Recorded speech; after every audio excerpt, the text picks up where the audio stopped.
Could you live on 70 quid a week? Absolutely not. So why do you expect young people to? The Pensions Minister has admitted to Newsnight that some people will be worse off after the government announced how it's going to get more benefit recipients into work. There'll be lower universal credit for new claimants, stricter tests for personal independence payments, reduced incapacity benefits for under 22-year-olds. And the government says that will save £5 billion.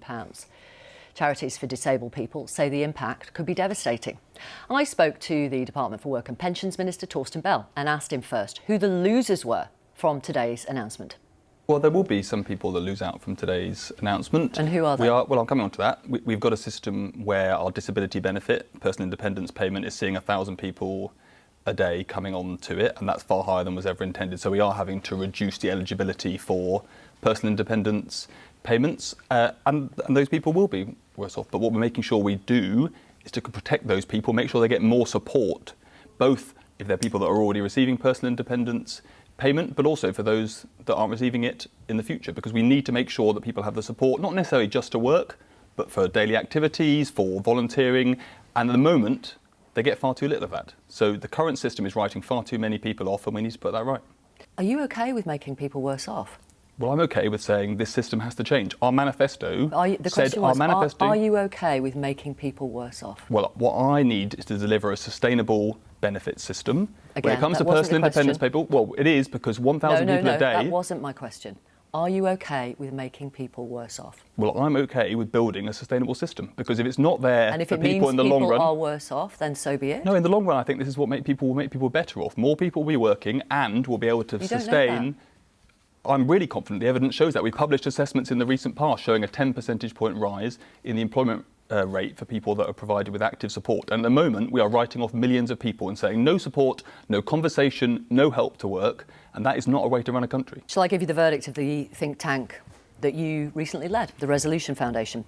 The Health and Disability Green Paper will boost universal credit for up to 4 million families without any health conditions or disability by about £3 a week. That's 43p a day.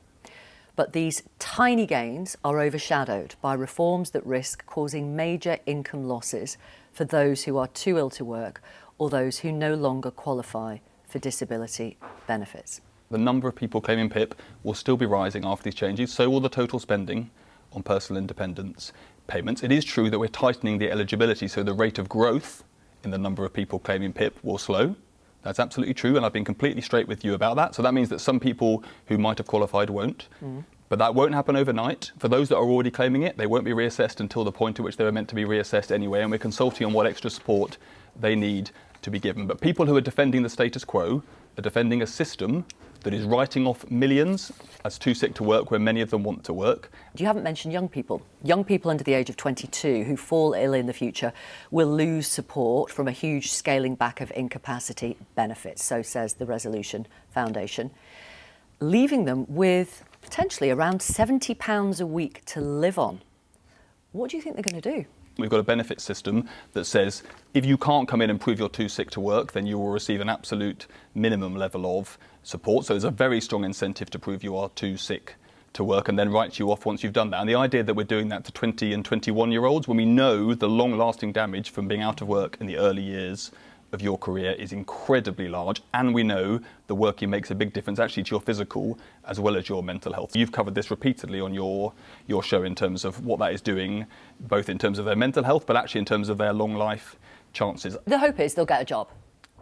Absolutely, and yeah. I'm not just saying that. It's important to say, why can we be optimistic about that?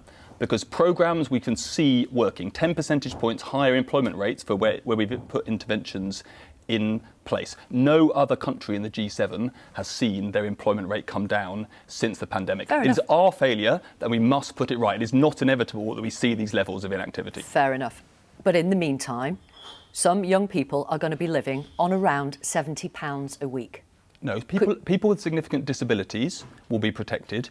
Not only will they be protected within the universal credit system, which is the one you're mentioning, but they'll also be able to apply for personal independence payments. So people with significant disabilities, if they are young. If they're currently receiving UC Health, they will continue to receive it. And if they have significant disabilities, they will still be able to apply for personal independence payment. But we are not going to write off 21-year-olds. For those who can't, they'll be living on about 70 quid. We are not going to write off 21-year-olds as unable to work. For those who can't, they'll be living on about £70 a week. Could you live on 70 quid a week? Absolutely not.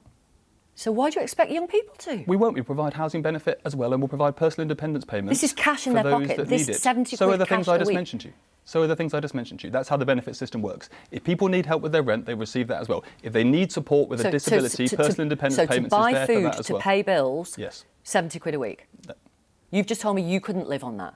Well, no, I have a mortgage to pay because of the current situation. But what I'm saying to you, and the benefit system exists to provide housing benefit support for young people as well. But what I'm saying to you is the current system is a disaster for those young people. And, you know, it's all well and good to say you don't like every aspect of these changes, but what you are defending is a Tory system. I'm not defending anything. I'm asking you questions about your plans. Absolutely, and that's your job. But I sat in the chamber today and heard people say, I'm worried about this aspect of the change. But there's not enough focus on the disaster that is happening in our country today. We are seeing much faster growth in claims for disability benefits than we are seeing actual levels of disability, particularly for young people.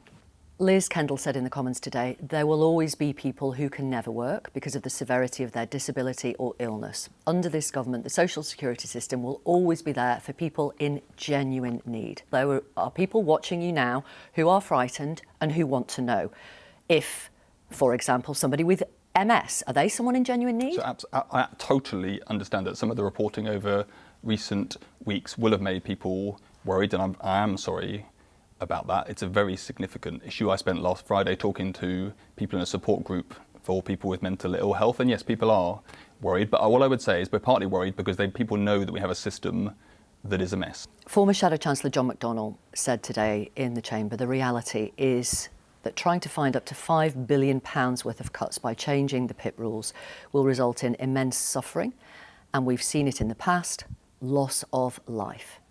He claims people could die, he says, because of the changes that you are making. Is he right? I've said this gently to John and to others, that they are defending a Tory benefit system that writes off millions as unable to work, that has failed and is driving up the number of people who are out of work and receiving benefits and not driving down disability poverty rates. And we're about changing the country. We stood on a manifesto to deliver change. You didn't say in your manifesto you'd be cutting disability and health-related benefits. We absolutely said in our manifesto that we needed to reform the Tory benefit system that locked people out of work. We were very clear about that. Finally, the OBR suggests that the total spending on health and disability benefits will rise from 65 billion last year to 100 billion in 2029-30. You're saving 5 billion a year. It's tiny. No, I've set out a really significant package of changes, and I've been honest that has involved some tough choices. 5 billion? But I want to make sure there's a system that's there for those in need. And what I'm saying is we're making these changes so that we can keep a system that does help those with the most significant needs. I'm not making any apologies for that. That's what a decent society looks like, and that's what I want. Torsten Bell, Pensions Minister, thank you very much for joining Newsnight. Thank you. Thank you.